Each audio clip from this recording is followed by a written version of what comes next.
심령이 가난한 자라는 제목으로 잠시 말씀 나누려고 합니다. 여러분들은 가난하게 살기를 원하십니까? 부자로 살기를 원하십니까?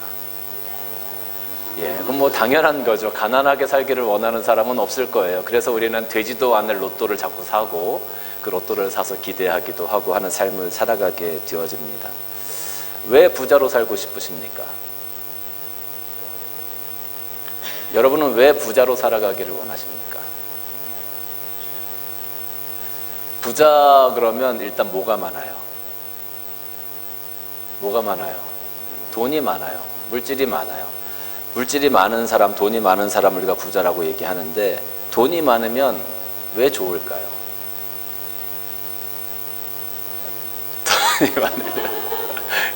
돈이 많으면 마음대로 쓸 수 있어요. 마음대로 할 수 있고 또 내가 하고 싶은 것, 내가 사고 싶은 것, 내가 먹고 싶은 것, 내가 가고 싶은 것 마음대로 할 수 있을 것 같아요.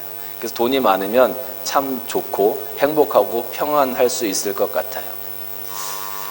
그리고 요즘 세대는 이 돈이 권력이 되어지는 세대가 되었습니다. 돈이 많은 사람이 권력이 생기는 것 같아요. 그래서 돈이 많으면 내가 하고 싶은 것도 많이 할 수 있고, 돈이 많으면 좋은 병원에서 내가 의사도 고용할 수 있고, 돈이 많으면 법적인 문제가 생겨도 내가 좋은 변호사들도 선임해서 그 재판 싸움에서 이겨갈 수 있는 확률도 더 많아지는 것 같죠. 돈이 권력이 되는 시대가 바로 지금 이 시대인 것 같아요. 그러다 보니까 어떻게 보면 돈이 많다라는 거, 그것을 가지고 내가 당신보다 우위에 있습니다, 내가 당신보다 더 큰 파워를 가지고 있습니다 라고 생각하고 살아가시는 분들이 의외로 많은 것 같더라고요. 어떻게 보면 그것이 교만의 일종이기도 하고, 어떻게 보면 그것이 자기 자랑의 일종이기도 합니다. 가끔 드라마를 보면 부유하신 사모님께서 백화점을 갑니다. 그 백화점에 가서 그 직원하고 실갱이가 벌어져요. 어떻게 보면 일반적인 갑질이라고도 얘기를 하는데, 실갱이가 벌어지면 거기서 꼭 나오는 드라마 대사가 있습니다. 그 부잣집 마나님이 뭐라고 해요? 드라마를 안 보시는구나. 너 내가 누군지 알아? 너 내가 누군지를 알아? 아니, 우리가 그 사람이 누군지 어떻게 알겠어요? 그런데 자기 스스로 자기는 돈이 있고 힘이 있고 파워가 있다고 생각하는 거야. 나는 빽이 있다고 생각하는 거야. 나는 너하고 다르다라는 거죠. 그러니까 당신이 나를 당연히 알아줘야 된다라고 생각을 해요. 나를 알아주지 않으면 그것이 자기를 무시하는 거라고 생각하고 기분이 나빠요. 자기가 가진 것에 대해서, 자기가 누리는 것에 대해서 다른 사람들에게 강제적인 동의를 막 구하는 거예요. 교회에서도 어떻게 이렇게 보다 보면 참 안타까운 이야기이긴 한데, 성도들끼리도 급을 나누시는 분들이 있어요. 급을 나누시는 분들이. 그래도 우리 교회의 수준이 되면 이 정도 사람들이 모여야지 라고 생각하시는 분들이 계시는 것 같아요. 그래서 자기가 생각하는 그 기준보다 조금 못하신 상황이나 어려운 상황 속에 있는 가정 형편에 있는 분들이 오시면 그거를 조금 못마땅히 하시는 분들도 계시더라고요. 근데 교회는 그런 곳이 아니잖아요. 교회는 하나님의 사랑으로 모인 공동체이고, 정말로 세상 가운데 힘들고 어려운 자들의 친구가 되어주고, 그들과 함께 할 수 있고 그들에게 힘을 주고 이렇게 세워줄 수 있는 곳이 바로 교회가 되어야 되는 것 아니겠습니까? 자기가 가진 것으로 무엇이든지 할 수 있다라고 생각을 해요, 일반적인 부자들은. 여러분, 그럴 수 있다고 생각해요. 왜냐하면 만약에 여러분들 은행 잔고에 수억 원의 돈이 있다, 수십억 원의 돈이 있다고 한번 생각을 해보세요. 마음이 좀 뿌듯해지지 않을까요? 마음이 좀 든든해지지 않을까요? 여러분들이 만약에 어떤 권력을 가지고 있는 위치에 있어서 여러분들이 말 한마디만 하면 많은 사람들이 일사불란하게 움직인다고 한번 생각을 해보세요. 그러면 여러분들이 좀 어깨가 으쓱해지지 않을까요? 나 이런 사람이야 라고 말이죠. 일반적으로 부자들의 마음의 상태가 일반적으로 그렇다라는 겁니다. 물론 그렇지 않은 분들도 있어요. 자신에게 허락된 재물이나 자신에게 허락된 그 파워를 정말로 겸손하게 잘 사용하시는 분들도 계시지만 우리 인간들의 죄성은 그렇게 되어지기가 참 어려운 거죠. 그래서 내가 무언가 조금 다른 사람들보다 더 많이 손에 쥐고 있고 더 많이 누리고 있으면 그것을 자랑하고 싶은 거예요. 그것을 보여주고 싶은 거예요. 그것이 일반적인 사람들의 성향입니다. 부자로 살아간다는 것이 그래서 어려운 거예요. 부자로 살아간다는 것이 그래서 부자이면서 천국에 가기가 낙타가 바늘길을 통과하는 것보다 더 어려운 거예요. 그런 마음이 나도 모르게 생기기 때문에, 그게 우리들의 마음이기 때문에. 그럼 가난한 사람들은 어떻습니까? 반면에 가난한 사람들은요, 자기 스스로 할 수 있는 것들이 많지 않아요. 여러 곳에서 제한적인 환경이 되어지기 때문에, 내가 가진 것이 너무 적고 내가 힘이 없기 때문에 내가 스스로 무언가를 만들어 가기가 굉장히 어렵다라는 거죠. 어떻게 보면 장기를 둘 때 차 떼고 포 떼고 살아가는 삶을 살아가고 있는지 모르겠어요. 여러분, 장기를 둘 때 차 떼고 포 떼고 하면 대체 뭐로 장기를 이길 수 있겠습니까? 어떻게 장기판을 이길 수 있겠어요? 가난하게 살아간다라고 하는 것은 어쩌면 그렇게 힘들게 살아가는 삶이라고 생각이 듭니다.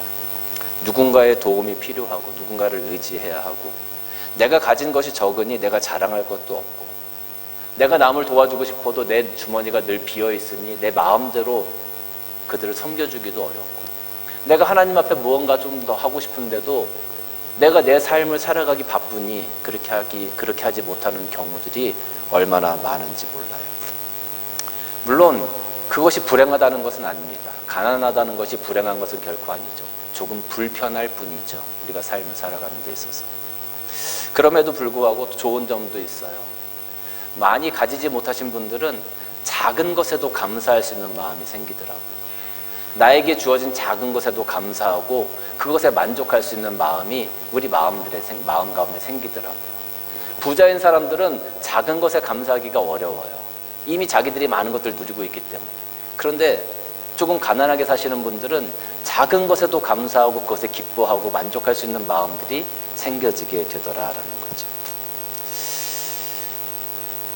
사랑하는 성도 여러분, 오늘 말씀을 보면 심령이 가난한 자는 복이 있나니, 심령이 가난한 자는 복이 있나니 천국이 그들의 것이다 라고 말씀하고 있어요. 심령이 가난하다.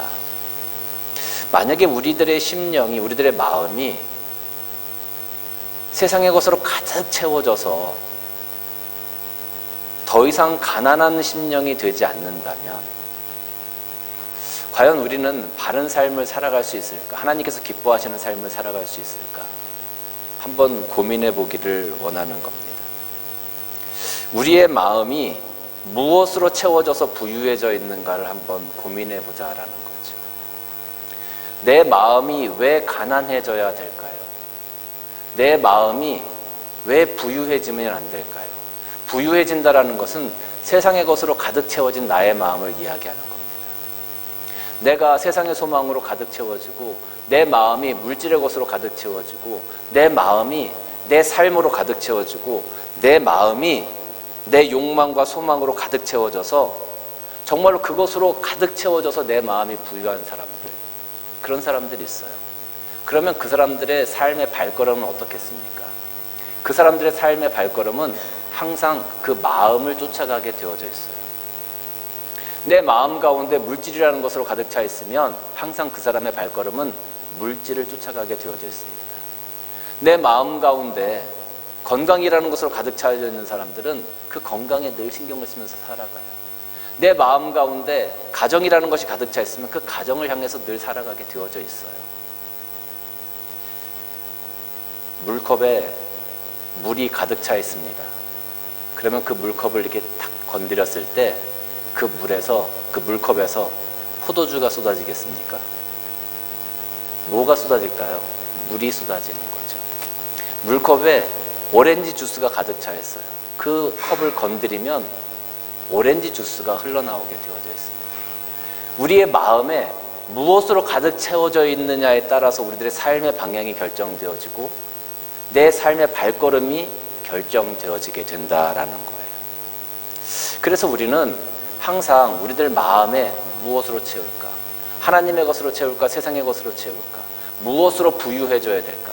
여러분, 가난하다라는 것, 아까도 말씀드렸지만 우리들의 마음이 가난하다, 심령이 가난하다라는 것은요, 내 마음 가운데 의지할 것이 없는, 내 마음이 비어져서 정말로 내가 아무 것으로도 의지할 것 없고 바라볼 것 없는 그런 심령, 내가 정말로 하나님 앞에서 철저하게 죄인이 되어져서 내가 하나님, 나는 죄인입니다, 나는 내 스스로 세워져 갈 수 없고 내 스스로 생명을 가질 수 없고 나는 스스로 하나님 앞에 설 수 없는 죄인입니다라는 철저한 회개를 통해서 내 안의 심령이 완전히 비어졌을 때, 그것이 바로 가난한 심령이 되는 겁니다. 그런 심령이 되었을 때 비로소 우리는 예수 그리스도를 바라볼 수 있게 되어지고 예수 그리스도로 말미암아 우리들의 심령을 채워갈 수 있게 되는 겁니다. 어떤 사람들은 여전히 세상의 것으로 내 심령을 채워요. 그걸로 내 심령을 부유하게 만들어요. 그리고 그것에 만족하면서 살아가시는 사람들도 있습니다. 그런데 하나님께서 원하시는 것은 그것들을 다 비워내기를 원하는 회개의 심령이 되기를 원하시는 거예요. 회개의 심령이 되어서 정말로 다 비워내서 아무것도 없는, 하나님, 나는 죽을 수밖에 없는 죄인입니다라고 고백하고 나는 예수 그리스도가 아니면 살 수 없습니다라는 것을 고백할 수 있는 그런 가난한 심령이 되었을 때 비로소 우리는 하나님을 붙잡을 수 있고 하나님의 은혜로 우리들의 심령을 채워갈 수가 있게 되는 겁니다. 그렇게 우리가 가난한 심령이 되었을 때 예수 그리스도의 은혜를 경험하고 회개하고 하나님의 심령으로 내 심령을 채워가고 하나님의 나라로 내 심령을 채워갈 때, 그것이 비로소 오늘 말씀처럼 심령이 가난한 자는 복이 있나니, 심령이 가난한데 그렇게 회개하고 다 비워냈는데 왜 복이 있을까요? 그런데 그런 사람들은 복이 있대. 왜? 오늘 말씀 보니까 천국이 그들의 것이다 그랬어요. 하나님의 것으로 채워주신다고 했어요.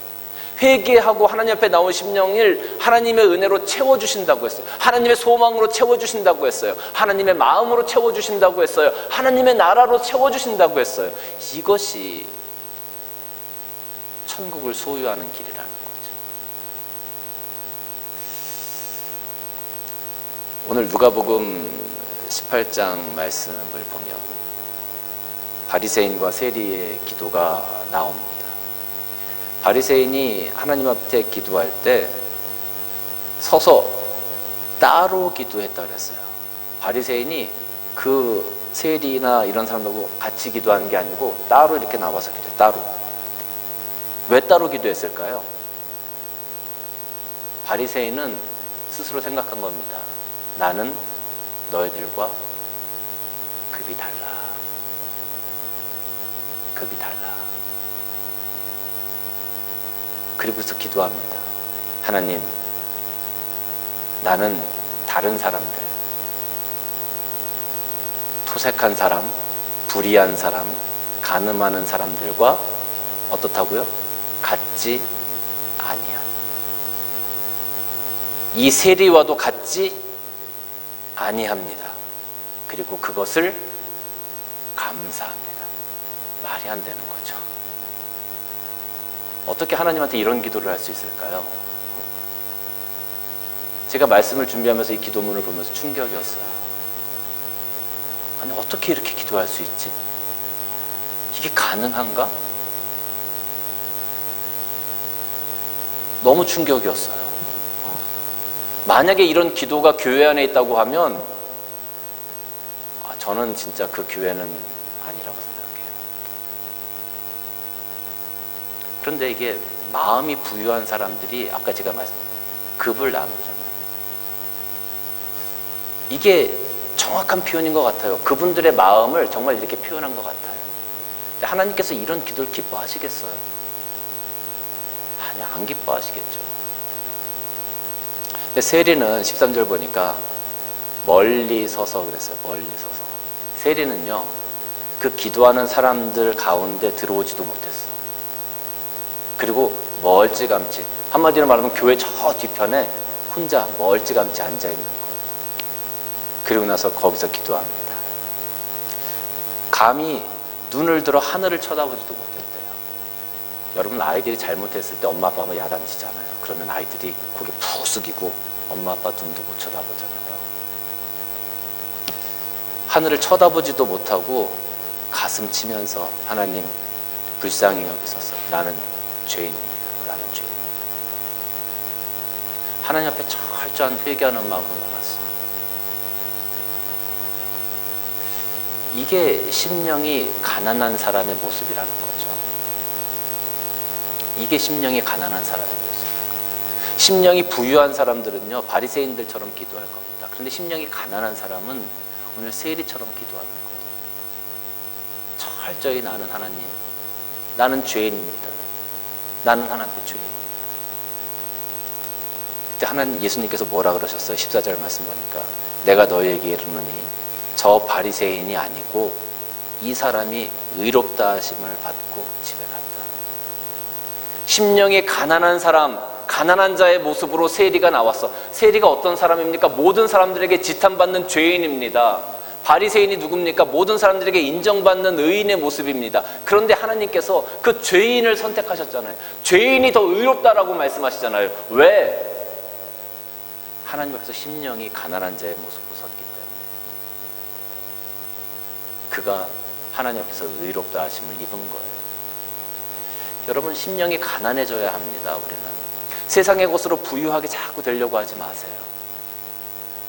하나님 앞에서 가난해지고 가난한 모습으로 나와 하나님 앞에 회개할 때 하나님이 하나님의 것으로 채우시는 풍성함으로 내가 부욕해 돼야지, 세상의 것으로 내 마음을 채워서 부욕해 되려고 하지 마시라는 거예요.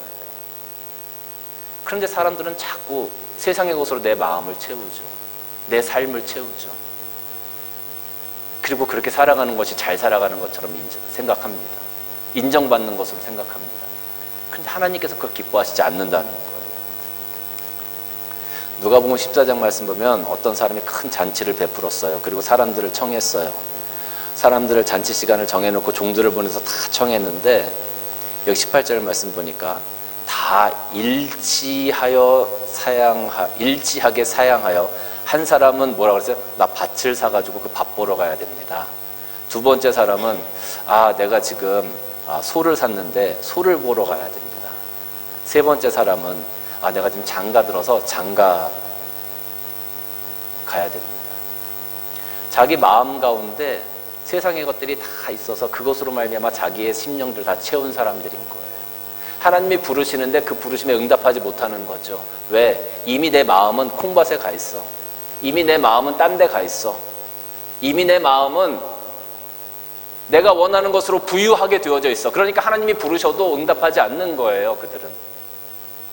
그리고 자기의 삶을 살아가는 겁니다. 자기가 원하는 대로 나아가는 겁니다. 내가 원하는 대로 내 발걸음을 옮겨 나아가는 거예요.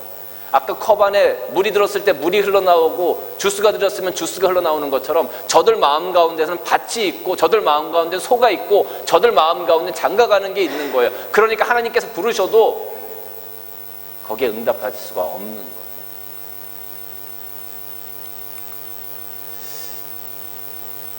(21절) 말씀 보니까 종이 돌아와 인에게 그대로 구하니 이에 집주인이 노하여 그 종에게 이르되 빨리 시내 거리와 골목에 가서 가난한 사람들과 몸 불편한 사람, 맹인들과 저는 자들을 데리고. 가난한 사람들, 몸이 불편한 사람들, 맹인들, 저는 사람들 누굽니까? 이 사람들은 소망이 없는 사람들이었어요. 이 사람들은 의지할 데가 없는 사람들이었어요. 이 사람들은 그 천국 잔치에 들어갈 수 있는 사람들이 아니었어요. 그런데 주인이 불렀어요. 그리고 그 자리에 참여하게 했어요. 가난한 심령을 가진 우리는 어떻게 보면 여기 나와 있는 가난한 자들, 몸 불편한 자들, 맹인들, 다리 저는 사람들과 같은 심령입니다. 그런데 하나님께서 우리를 부르셨잖아요. 우리를 불러서 천국잔치에 참여하게 하셨잖아요. 그러니까 우리는 그곳에서 감사할 수 있는 겁니다. 그 은혜로 말미암아 내 심령이 부유케 되어지고 하나님께서 기뻐하시는 삶을 살아가야 되는 것입니다. 요즘 교회들이 또 우리들의 성도들의 삶이 하나님께서 기뻐하시는 삶을 따라가고 있을까 좀 고민이 되어집니다. 초대교회의 사도행전 3장 말씀을 보니까 이런 말씀이 있어요. 제9시에 베드로와 요한이 성전에 기도하러 올라가는데 나면서 못 걷게 된 이를 사람들이 메고 오니 안전뱅이를 메고 왔어요. 이는 성전에 들어가는 사람에게 구걸하기 위하여 날마다 미문이라는 성전문에 그러니까 성전에 기도하러 올라가는 사람들이 보고 그 사람을 동냥해 줄 수 있도록 그 사람을 그 안전뱅이니까 사실 어떻게 먹고 살 길이 없잖아요. 그러니까 그 사람을 성전 미문 앞에 두고 그 사람이 구걸할 수 있도록 했다라는 거죠. 베드로와 요한이 성전에 들어가려 함을 보고 구걸하는 겁니다. 베드로와 요한 주목하여 우리를 보라 하니 그가 무엇을 얻을까 하고서 봤어요.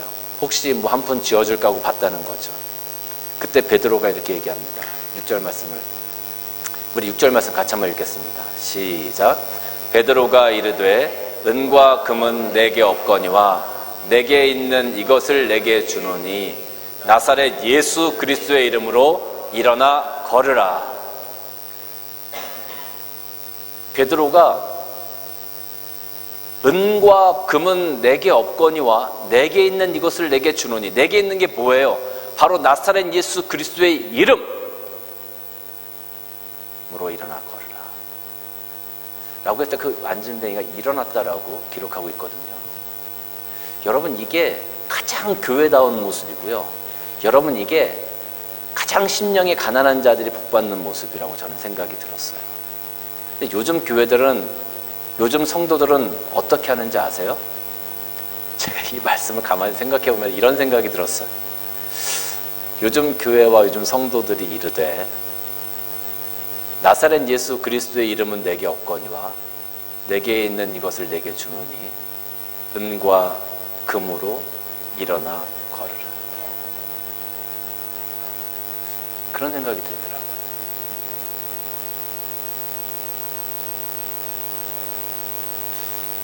여러분,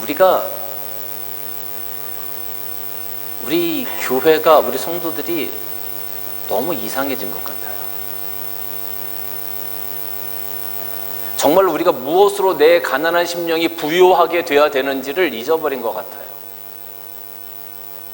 가난한 심령이 하나님의 은혜로 채워져서 천국이 우리의 것이 되게 하려면 하나님의 심령으로, 예수 그리스도의 심령으로 내 마음이 채워져야 되는데 그게 아니고 은과 금으로 우리들의 심령을 채우고 있는 듯한 느낌이 들어요. 그러면 어떻게 천국이 우리의 것이 되겠습니까? 어떻게 우리들의 삶 가운데 천국을 증거하는 삶의 증인이 되겠습니까? 너무 안타깝더라고요. 너무 마음이 아프더라고요. 어떤 학자는 이렇게 얘기했습니다. 예수님은 물로 포도주를 만드셨는데 현대의 교회는 그 포도주를 다시 물로 만든다.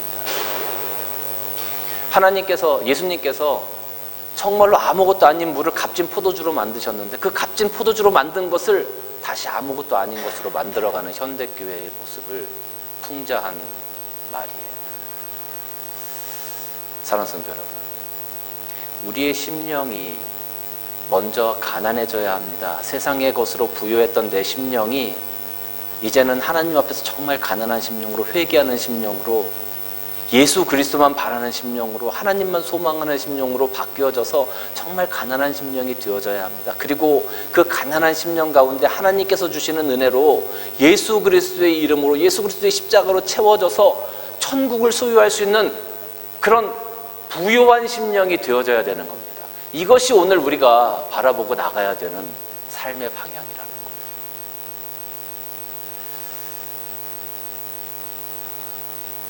사랑하는 성도 여러분, 세상의 것과 나의 욕망의 소망으로 내 마음을 채워서 그런 우상을 따라가는 삶을 이제는 내려놓고 정말로 하나님 앞에 회개함으로 말미암아 하나님의 소망과 하나님의 은혜, 예수 그리스도의 십자가로 내 마음을 채워서 저 천국을 소유하는 진정한 이 시대의 부자의 삶을 다 살아가시기를 주님의 이름으로 간절히 축원합니다.